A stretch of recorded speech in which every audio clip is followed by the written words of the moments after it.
When Tony Kelly and Candie Price first met, things seemed promising. Tony appeared to be a great catch. He owned a cleaning service business, and Candie liked him. So did her family. They were very, very excited to meet him. You know, he was a hard worker and he had a good job, and they liked him. Not just because of what he did, but just because he chose me, you know, and that was a big thing. Not a lot of conversation. He was just real quiet.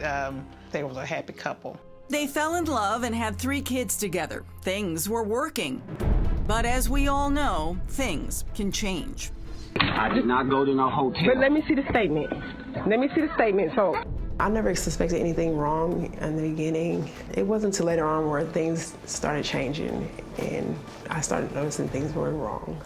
Here they are arguing about a hotel charge on his credit card. Candie suspected Tony was cheating. I've been at the Quality Inn. Oh, 722, Yes, it's what's on my statement. That's where you went? No, that's not where I went, but that's what's on my paper. But did you go there? No, I did not, and I will find out and you will know as soon as I do.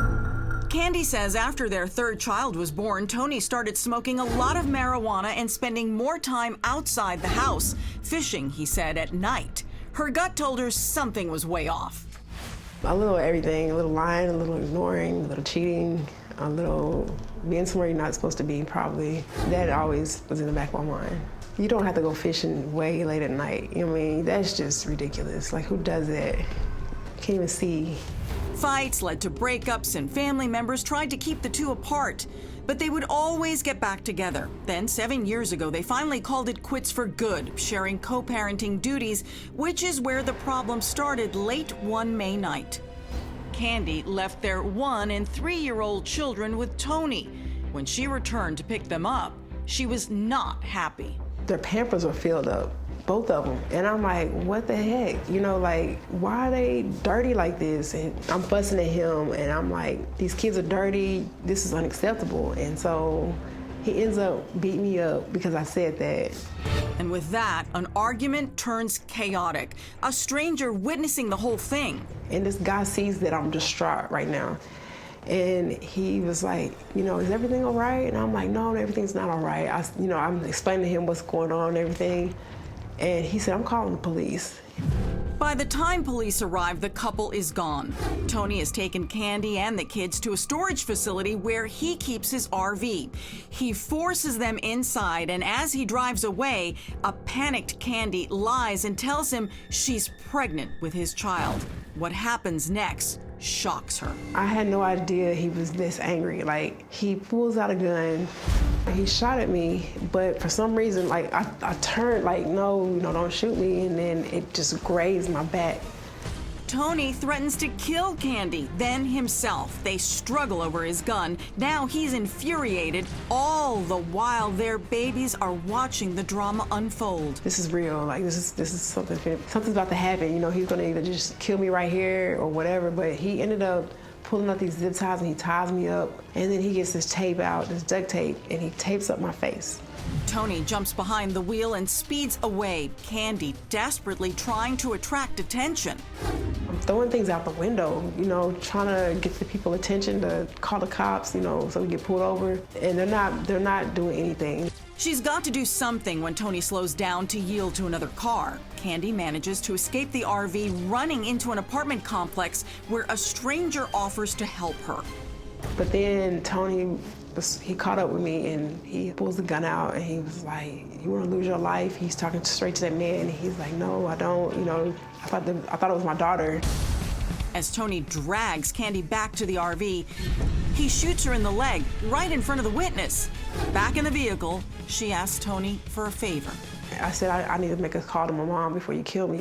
He hands her phone back. But instead of calling her mother, Candie remembers a news story she once saw saying you could text 911. It works. And I told him as much as I could, as much detail of what was going on in the RV. And I think they asked, like, what do you see? Still texting with 911, Candie provides as much information as she can, adding 3 dramatic words: please kill him. Within minutes, she sees police lights. So does Tony. And he was like, did you call the police? And I'm like, no, baby, I didn't call the police. I swear to God, I did not call the police, because I didn't. I don't know why they're here. I set the phone down, but I didn't have no plans to come back. I knew I was going to try to get out that window again. The entire terrifying ride captured by police dashcam video as they trailed the speeding RV. Before I left, I kissed the boys and I prayed so hard. I'm like, I'm not ready to go yet. I'm not. This cannot be the last time I see them. Now Candie has to make a split decision. Should she risk her life by jumping out of the moving RV or stay and risk being murdered? My emotions were very frantic. Frantic for her life and for her children, Candie makes the terrifying decision to jump out of the racing RV.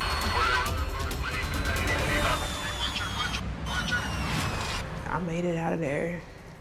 I made it out. Scary. Like, that was the scariest thing I've ever experienced in my whole life. But this drama is far from over. With the chase underway for over an hour, police have no other way to stop the careening RV. They throw out disabling spike strips. But Tony Kelly keeps driving on broken rims, his son's in the vehicle. Then at 4 a.m., he makes a bizarre phone call to our Dallas affiliate, KDFW Fox 4 News, admitting what he did to Candie. I shot her once in the leg, I shot her twice. One in one leg, one in the other leg, one in the back.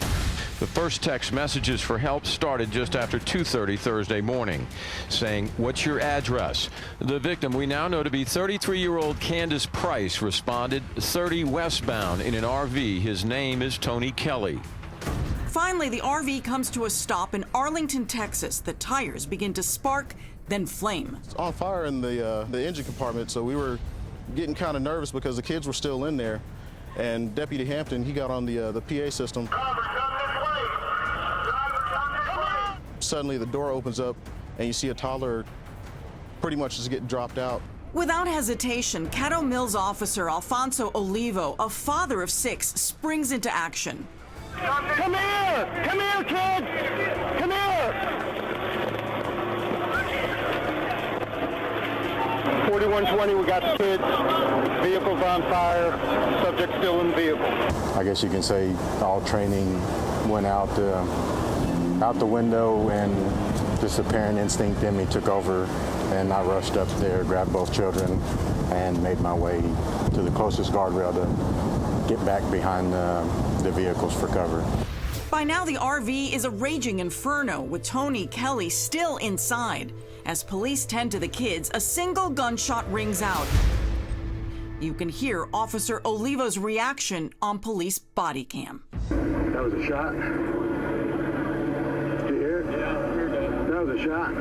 Meanwhile, 60 miles away, after being shot 3 times, jumping out of the RV at 90 miles an hour, being left for dead, and hitting the pavement face first, it is almost impossible to believe Candie is alive. With severe facial injuries, a shattered jaw, and 2 fractured hips, the hospital places her on a ventilator. Her big sister, Janice King, will never forget that first visit. I saw Candie, and she was hooked up to all kind of, life support. Half her face was kind of like it was just gone. All I could see was like the skin. I almost fell backwards, and they had to just push the chair up under me because, I was just like, I just lost my breath. I was like, it was just so devastating to, to see something like that. Once Candie wakes up, she speaks with KDFW, describing the moment Tony shot her for the 3rd time as she jumped out of the RV window. I held on for a little bit, kind of like drug my feet across the pavement. And I don't know if he may have shot me out when I'm hanging out the window. Somehow I got a bullet hole in my back. I just don't remember. I don't remember too well, but God had his hands on me that night because we were going so fast. And I just let go. I have no intentions to die. Now healed, at least physically, she says her biggest mistake was trying to go after Tony for child support. I think that a lot of people don't realize, like, for men and women, when you're fighting over kids and stuff, it can get deadly. It really can. If Candie hadn't seen that news story about texting 911, this story might have had a very different ending. She probably wouldn't be here today if it hadn't been her texting 911. So I'm just grateful that she did that. I'm doing all right. I keep my heart guarded, so I'm living a single life, and I'm just taking care of me right now.